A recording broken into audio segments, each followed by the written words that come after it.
జితేందర్ రెడ్డి గారి కొడుకు మిథున్ రెడ్డి గారికి మీరు సహకారం అందించలేదు మహబూబ్ నగర్‌లో అసెంబ్లీ స్థానానికి సంబంధించి.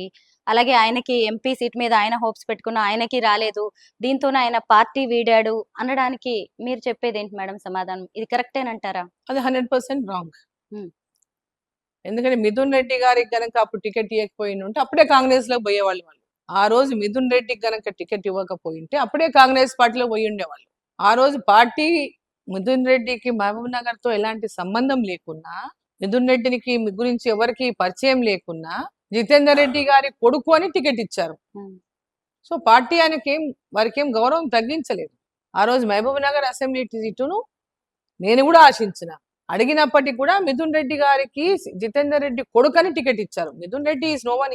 ఆయనకేమీ లేదు. మిథున్ రెడ్డి అంటే అక్కడ ప్రజల లోపల పనులు చేసి లేదా సేవలు చేసి ఇంతకుముందు ఏదైనా గుర్తింపు ఉండి అట్లాంటి ప్రజల లోపల ఐడెంటిటీ ఏం లేదు.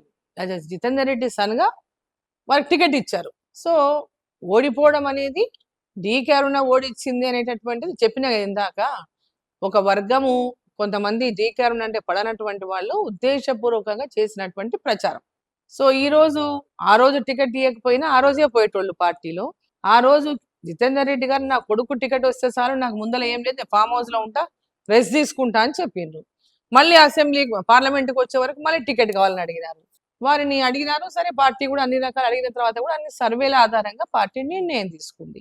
జిల్లాలో ఎన్నికల్లో గెలవడమే ఆధారంగా కేంద్రంలో గవర్నమెంట్ మళ్ళీ బీజేపీ రావాలి, తెలంగాణలో అత్యధికంగా సీట్లు రావాలి, ఇక్కడ ఎవరైతే గట్టి పోటీ ఇవ్వగలడానికి అవకాశం ఉందో చూసి ఆ సర్వేస్ అన్ని చేసిన తర్వాతనే పార్టీ నిర్ణయం తీసుకుంది.